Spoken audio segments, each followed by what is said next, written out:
Welcome everybody back to another edition of Midwest Tunes presents Midwest Chronicles. I'm your boy BT. And this is AK. Welcome. So, last week we touched on Stryker, Ohio, and the history, a little bit of history of that, which was pretty neat. So, I thought I'd talk about a guy by the name of Chief Little Turtle. And he was a war chief for the Miami tribe, a famous war chief because he fought against the Americans when,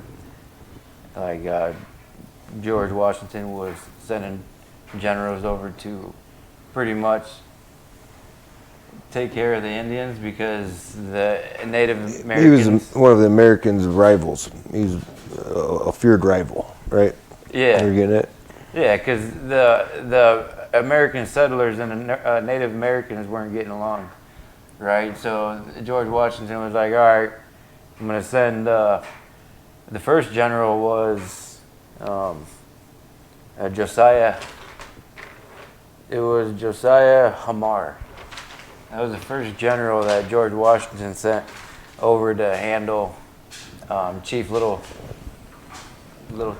Turtle. And his confederacy of Native American army with the surrounding tribes, because he was the spokesperson for 11 tribes at the time of the treaty. I'm getting ahead of myself, I'm jumping all over, but so he was really like a wanted man for just disrupting the American ways. They wanted to claim the land pretty much, and he was fighting back, right? Resistance. So, what do I got here? So there were two generals before General Anthony Wayne came, right? So I talked about General Josiah Hamar. He was defeated, real quick. Mm-hmm. Lost like 200 men to Chief Little Turtle, and then. So George Washington sends Haram over, and they get wiped out. Yeah. By Chief Little Turtle. So now we're on to the George Washington's now fucking pissed. Next year he sends another one of like 300 men. This is St. Clair. His name's Arthur St. Clair, and basically.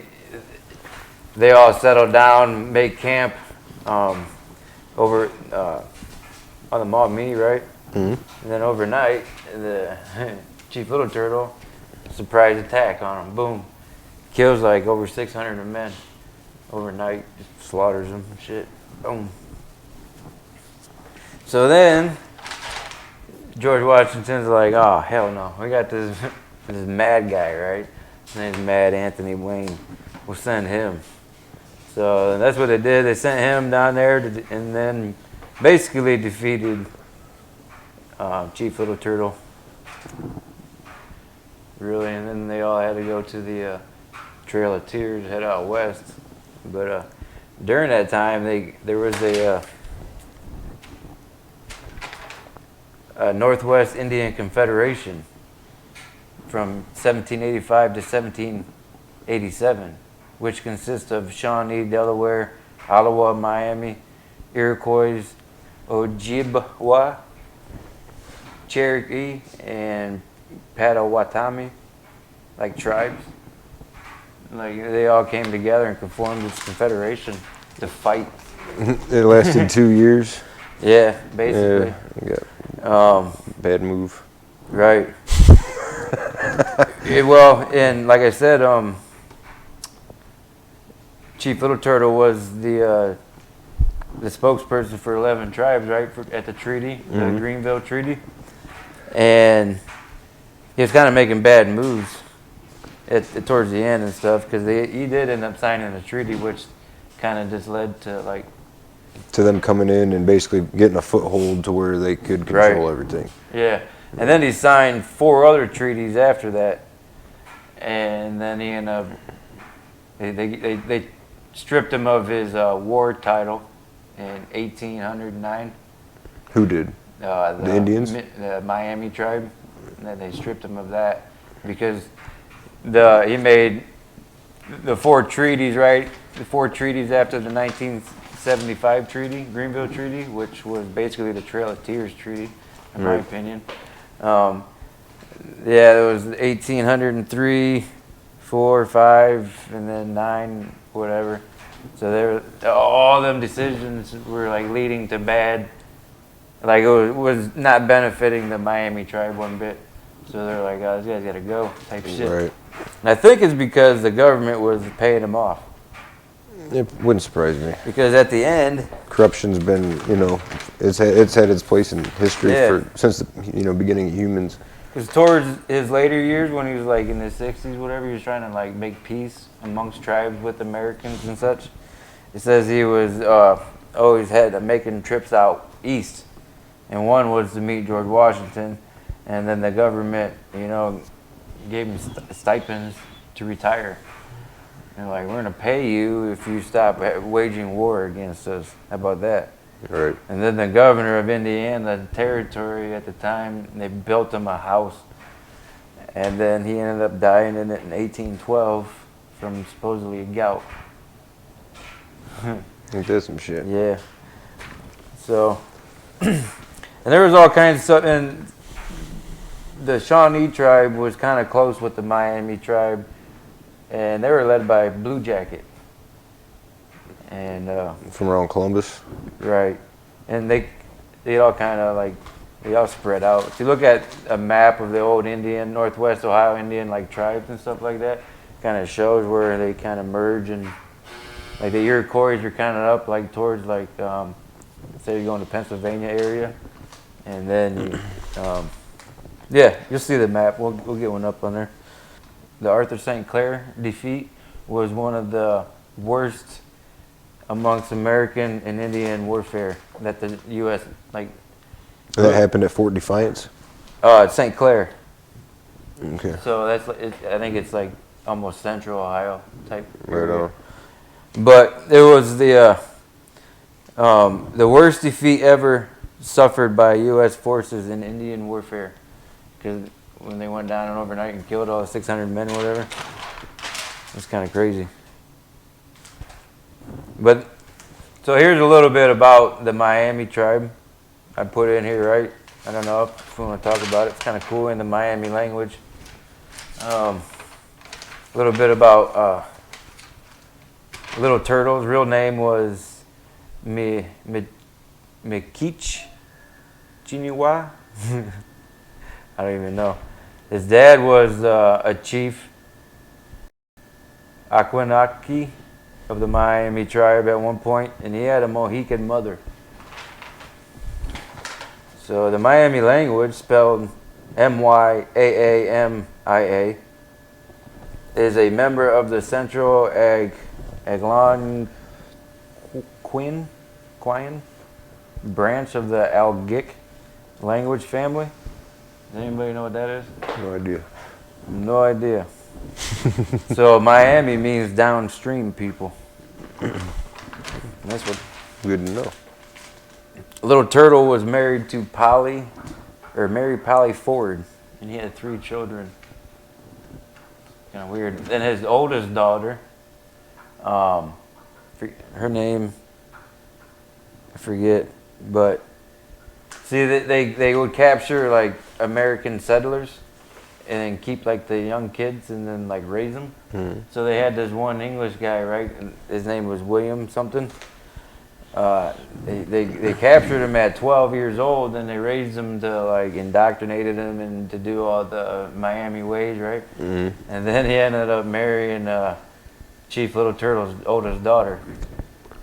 So it's kind of interested me, and I wanted to know more about it. It says and it's towards the end here where I want to know more about it. It says the clan chiefs served as members of village council. And one would be elected as the civil chief, and then they would elect one as war chief. So they figure out who can like carry out the most fucking like heinous like riots and shit like that, and be like, that's the guy. That's the one. And then each village had a large building for holding council meetings and ceremonies.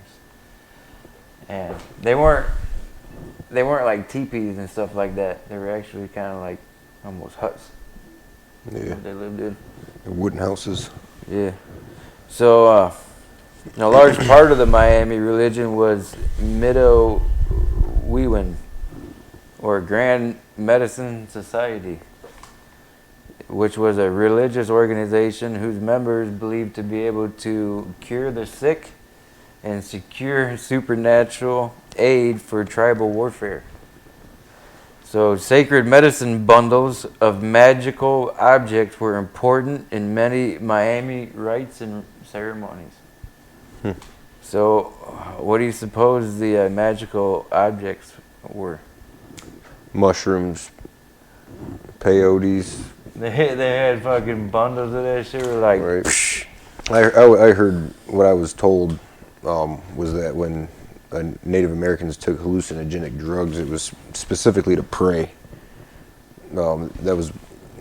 They would use the hallucinogens, and that's how they would pray and talk to God. That's and pretty. then they come back to Oh, fucking yeah. Earth when they were done. You know what I mean? Like, huh? and it was that was the purpose. Right. Originally I heard was for medicine and Yeah. ritual usage, and not for just recreational Not for just use. shit, and tripping shit. balls.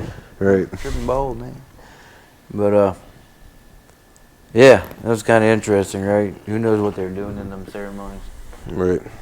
No say. Like the Incas were sacrificing people in volcanoes. You're like, gotta go. Yep. See ya. Are you satisfied? Yeah. That was my only one. Yeah. Where you went? So now it says most of the Miami Indians ended up in Oklahoma, and there's roughly 6,500 descendants as of like 21st century left. And they were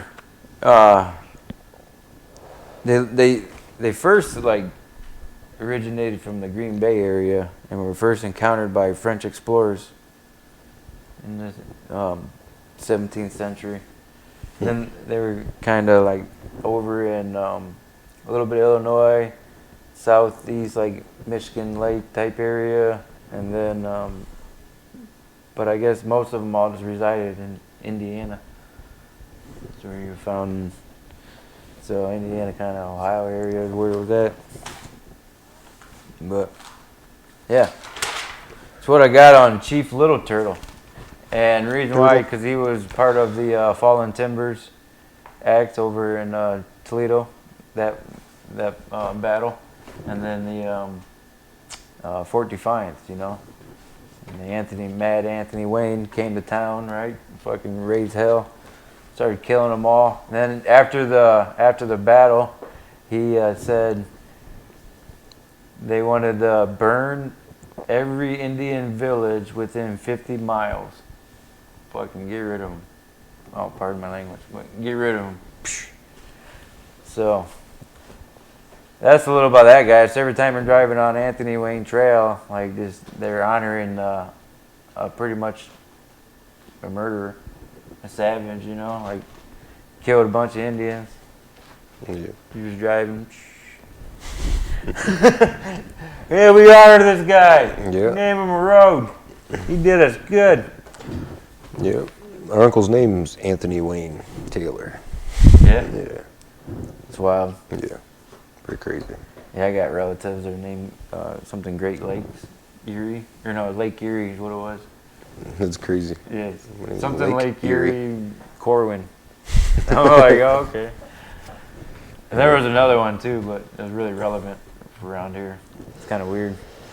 The more you dive into history, the more interesting it gets, folks. So that's why we kind of started doing this. So Let us know what you want to hear next. We got some ideas already for the next following week, but we'll get to it. If you got something, let us know. yeah, but until then, man, hey, catch you on the flip side. Peace.